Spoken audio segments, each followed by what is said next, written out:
Dengan begitu, maka uang ini akan menjadi milik Anda. Bagaimana? Anda bahkan melakukan trik kotor seperti ini. Untuk menyelamatkan putranya, dia tidak punya pilihan lain. Dia sudah mendorong anakku, Nona Tulian. Nona, tolong maafkan aku. Itu karena aku tidak punya pilihan lain. Di kehidupanku selanjutnya, aku akan menjadi seekor anjing yang dapat Anda perintah untuk menebus dosa saya. Ia bahkan menamparkan wajahnya sendiri. Nona Tulian, itu karena saya terlalu miskin. Saya tidak bisa menyelamatkan anak saya. Aku benar-benar tidak berguna. Dalam posisi seperti ini, mereka bahkan sama sekali tidak menyesal. Ibu, ya Tuhan, anakku sudah bangun.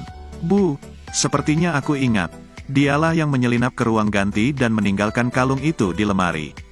Ia terlihat sangat marah. Anda berani menggertak saya, aku akan menghabisimu sampai mati. Ia menahannya dan juga mendorongnya. Kamu, Tunana, Anda sengaja ingin menyakiti saya bukan? Seorang pekerja yang sangat rendah seperti Anda dan sama sekali tidak berguna. Mengapa saya harus mengganggumu? Siapa yang percaya dengan apa yang Anda katakan? Berikan kembali kartunya padaku. Direktur Tie, ini tidak seperti apa yang baru saja Anda janjikan. Bukankah Anda ingin memberikan uangnya? Mengapa Anda mengambilnya kembali? Aku hanya mengatakannya dengan bercanda. Mengapa Anda begitu sangat percaya? Bagaimana kamu bisa begitu kejam? Anakku tidak boleh mati. Dasar sialan. Tuan Tie, dengan jabatan yang Anda miliki, bagaimana kamu begitu jahat? Aku akan memecatmu. Apakah aku tidak salah dengar? Seorang buruh seperti Anda ingin memecat saya? Apakah Anda tidak melihat saya? Apa status sosial saya? Dan apa sosial yang Anda miliki? Apakah kamu percaya? Sebuah panggilan telepon dari saya dapat menyebabkan seluruh layanan kebersihan di setiap perusahaan akan menolak Anda. Jangan menyesalinya apa yang Anda katakan hari ini. Ia langsung memanggil seseorang. Halo, Bu Ingon. Saya memberi Anda 10 menit. Segera singkirkan Tie Kiet dari perusahaan untukku. Apakah kalian mendengarnya? Lihatlah penampilannya. Siapa yang tidak tahu? Saya pikir wanita ini sepertinya benar-benar gila. Ha. Kamu sangat gila. Akting yang sangat bagus. Saudariku, saya sudah menerima kebaikan Anda. Sekarang, minta maaf saja kepada mereka. Aku tidak mau kamu mendapatkan masalah. Aku juga tidak mau kamu bernasib buruk sepertiku. Namanya Kuan Ngu, kan? Jika Anda bisa mengundang Tuan Bui untuk berurusan dengan saya secara nyata, aku bahkan akan melepas celanaku dan kemeja untuk telanjang di sini. Oke, ingatlah perkataan Anda itu. Jika Bui Tong tidak datang, tangannya mulai nakal, Anda harus siap aku telanjangi.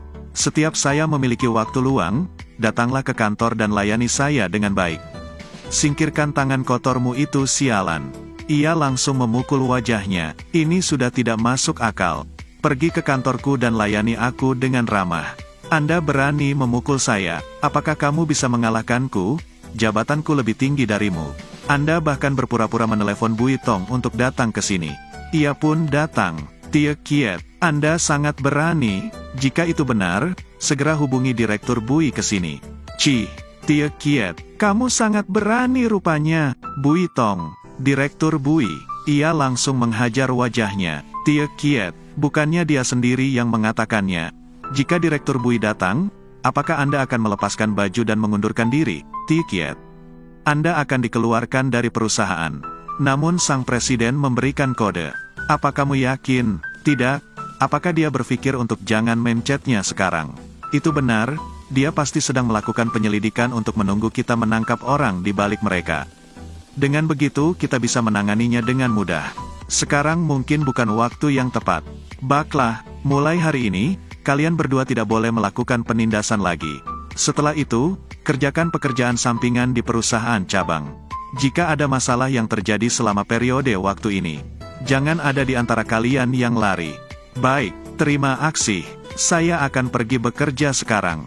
Ketua, saya minta maaf. Aku juga tidak tahu kalau di dalam perusahaan, mereka sangat tidak memiliki perasaan. Jika Anda tidak puas, Anda bisa menghukum saya secara adil. Ini bukan salahmu, karena saya terlalu mengabaikan manajemen, bawahanku menjadi sangat kacau. Tapi aku tidak tahu apa-apa. Semuanya masih berjalan sesuai rencana. Inspeksi perusahaan masih bertanggung jawab penuh atas dirinya. Sepertinya, saya akan terus bertindak sebagai peran staf kebersihan. Saya ingin memeriksanya. Kali ini saya harus bisa menangkap berapa banyak ikan besar yang menyembunyikan dirinya. Tapi Presiden, bukannya Anda akan banyak mengalami ketidakadilan. Tidak perlu khawatir lagi. Staf kebersihan juga merupakan bagian dari perusahaan. Oh, benar. Putra Din Tulien membutuhkan uang 200.000 yuan untuk operasi. Tolong bantu dia dengan uang yang ada di dalam kartu ini. Katakan saja perusahaan mengetahui situasinya sulitnya dan ini adalah uang yang dikumpulkan perusahaan. Baik, Direktur, ini adalah sumbangan yang diberikan perusahaan kepada Din Tulien. Orang yang akan mati itu, untuk apa lagi mereka butuh uang? Baiklah, saya saja yang akan menerima dananya. Manajer, apakah Anda sudah melihat surat permohonan saya? Bisakah saya mendapatkan gaji sekarang? Anakku sakit parah. Untuk pergi ke rumah sakit, saya perlu mengumpulkan cukup uang untuk menjalani operasinya. Tolong beri saya uang gajinya terlebih dahulu. Bukankah aku sudah memberinya uang? Mengapa Tulien masih memerlukan uang? Dia bahkan minta gajinya. Siapa yang mengizinkanmu masuk ke sini? Cepat keluar dari sini. Putramu hampir mati, apa hubungannya dengan saya? Lagi pula, perusahaan modern kita tidak pernah memberikan gaji di muka. Kemiskinan, penyakit, dan lain-lainnya tidak bisa disangkut pautkan dengan perusahaan tempat Anda bekerja. Jika Anda miskin, terimakan saja. Jangan datang ke sini untuk mengemis. Jika Anda bekerja dalam situasi seperti ini, itu hanya akan mempermalukan perusahaan. Manajer, saya sangat membutuhkan uang itu. Aku membutuhkan uang untuk menyelamatkan putraku. Saya mohon padamu, Din Tulien, saat Anda memohon kepada orang lain, bukankah Anda harus bekerja keras? Apakah sikap memohon dan meminta pertolongan berdiri seperti itu? Tapi, untuk anaknya, dia telah menghancurkan harga dirinya. Jadi, ia berlutut di depannya. Aku mohon pada kalian berdua, tolong berikan uang gaji saya terlebih dahulu. Halo Buingon, bukankah aku baru saja memberikan kartu sumbangan? Mengapa Anda belum memberikan uang sumbangannya kepada Ibu Tulien? Saya baru saja mengirim kartu itu ke Departemen Sumber Daya Manusia. Apa yang terjadi? Hei, perusahaan mempunyai peraturan. Presiden, sepertinya ada masalah di dalam Departemen SDM-nya. Jika seperti itu, kita tidak bisa membiarkannya. Aku akan turun tangan. Aku tahu, ayo lakukan seperti ini. Jika Anda menundukkan kepala Anda kepada saya 2 kali, saya dapat memberi Anda sebuah amplop uang senilai 200.000 yuan. Mereka bahkan tertawa di atas penderitaan orang lain. Amplop uang? Apa maksudmu? Tentu saja uang keberuntungan untuk putra kecilmu. Hahaha, kalian? Kenapa kalian bisa berbicara seperti itu? Kalian berdua sungguh keterlaluan. Pria itu bahkan langsung memukulnya. Hei, apa yang kamu lakukan? Nona Tulien, apakah Anda baik-baik saja? Aku baik-baik saja, jangan pedulikan tentang ini. Hei, kenapa kamu terus menggangguku kesenangan kami? Jangan khawatir tentang uang. Tolong keluar dari sini. Aku tidak akan pergi. Menurutmu, apa yang bisa kamu lakukan padaku? Sebagai manajer, kamu bahkan memukuli orang tanpa alasan. Tindakan kekerasan Anda sudah tidak bisa dibiarkan. Anda tidak bisa bertahan di perusahaan ini. Lucu sekali. Hei, apakah kamu sedang bercanda? Bagaimana jika saya memukulnya? Dia secara aktif berlutut dan meminta saya untuk memukulnya. Saudariku, putraku masih berbaring di rumah sakit. Dia menungguku membawa uang untuk menyelamatkan nyawanya. Mereka sangat jahat. Mereka bahkan tidak punya hati nurani. Tadi kamu bilang, jika kamu menamparku kamu akan memberiku 10.000 yuan kan? Kalau begitu, ayo teruskan saja, lanjutkan saja pukulannya. Aku baik-baik saja, Din Tulien. Jangan ganggu aku, manajer. Bukankah masih tersisa 19 tamparan lagi? Setelah kamu menamparku, aku bisa membayar operasi anakku. Mengapa ada orang bodoh seperti dia di dunia ini, hanya untuk mendapat sedikit uang? Ia bahkan membuang harga dirinya. Benar-benar bikin mual, Nona. Tidak apa-apa jika aku harus sengsara. Tapi jika menyangkut keluargaku, aku tidak bisa diam saja. Orang seperti Anda tidak akan mungkin merasakan penderitaan seperti kita. Selama anakku masih hidup, bahkan jika aku terkena pukulan beberapa kali, itu bahkan tidak bernilai apapun.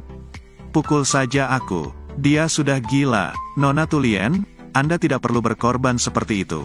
Perusahaan mengetahui situasi keluargamu sulit, jadi saya akan mengatur sumbangan untuk Anda. Sebentar lagi uangnya akan tiba. Apakah pihak perusahaan akan benar-benar mendengar perkataan Anda? Apakah itu nyata? Ya, itu nyata. Selama kamu menjadi orang yang baik, putra Anda pasti akan hidup sehat. Oke, apakah Anda memiliki hak untuk berkontribusi? Mengapa saya belum pernah mendengarnya? Din Tulien, kalau memang dia punya hak untuk berkontribusi, lebih baik berikan kepada saya. Anakmu sudah sekarat, lebih baik berikan kepada orang yang sehat. Orang sakit sepertimu, sama sekali tidak layak. Seumur hidup, Anda hanya bisa bekerja sebagai buruh. Hahaha, lah hidup, kamu berbicara seperti itu. Apakah Anda tidak takut akan pembalasan? Pembalasan? Apakah menurutmu saya akan takut pembalasan? Hei, saya akan memberitahu Anda.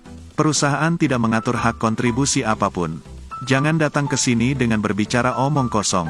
Apa yang tidak mungkin, saya yang memberikannya sendiri. Saya melihatnya dengan mata kepala sendiri bahwa Direktur Bui bersiap untuk memberikannya. Apa katamu? Siapa yang mau mempercayainya? Petugas kebersihan rendahan sepertimu, apakah mungkin bisa mengetahui apa yang akan dilakukan?